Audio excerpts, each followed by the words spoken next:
ፌክ ያልሆነውን ቴሌግራም አፕሊኬሽን ዳውንሎድ እናደርጋለን። ስለዚህ ፕላይ ስቶር ላይ ገብተን ልክ እንደዚህ ከገባችሁ በኋላ ሰርች ባሯን ነክታችሁ ቴሌግራም ብላችሁ ሰርች አድርጉ። ቴሌግራም የሚለውን ሰርች አድርጋችሁ ልክ እንደዚህ የኔ ዳውንሎድ አድርጋለሁ። ስለዚህ ኦፕን ይላል። የእናንተ ግን አዲስ ከሆነ ለመጀመሪያ ጊዜ ዳውንሎድ ያደረጋችሁ ከሆነ ኢንስታል የሚለውን ኦፕን ኢንስታል አድርጉ። ልክ እንደዚህ ዳውንሎድ ካደረጋችሁ በኋላ ቴሌግራም አፕሊኬሽን ዳውንሎድ ካደረጋችሁ በኋላ ቴሌግራም አፕሊኬሽናችሁን ክፈቱ። እንደዚህ ከፍታችሁ ስታርት ሜሴጅ የሚለውን ንኩ። ከዛ ካንትሪ ኢትዮጵያ የሚለውን ፈልጋችሁ 251 ኮድ አስገቡ ወይንም ኢትዮጵያ ብለን ሰርች እናደርጋለን። ልክ እንደዚህ ኢትዮጵያ ብላችሁ ሰርች አድርጉ። ከዛ ሰርች ታደርጉ ኢትዮጵያን አገኛን።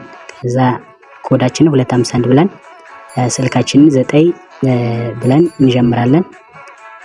በዚህ መልኩ እናስገባለን ስልክ ቁጥራችንን። እዛ ኔክስት ነው የምንለው። ቁጥራችንን ካስገባን በኋላ ኔክስት እንላለን። ልክ ኔክስት ስትሉ የስ በሉ፣ ከዛ አለው በሉ፣ ፐርሚሽን ስጡት። ወላ አሁን እየመዘገበን ነው። ከዛ ቬሪፊኬሽን ኮድ ታልኮልናል። ቼክ ዮር በኢሜል ከሆነ ኢሜል፣ በኤስኤምኤስ ከሆነ በኤስኤምኤስ የምትፈልጉት ሁሉ መቀበል ትችላላችሁ። ስለዚህ ከሁለት ባንዱ ተቀበሉ። እኔ ለምሳሌ አሁን እያሳየው ያለው በኢሜል ነው።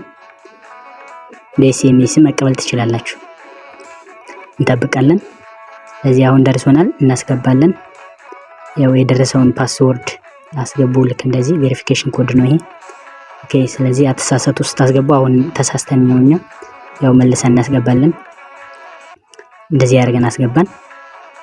ከዛ ቀጥታ ወደ ቴሌግራም አካውንት ክሬት አድርገን ገባን ማለት ነው። በዚህ መልኩ ቴሌግራም አካውንት ክሬት ማድረግ ትችላላችሁ ማለት ነው። በአንድ ደቂቃ ባልሞላ ክሬት ማድረግ እንችላለን። ይሄ ትክክለኛው መንገድ አሁን ክሬት ያደረግነው።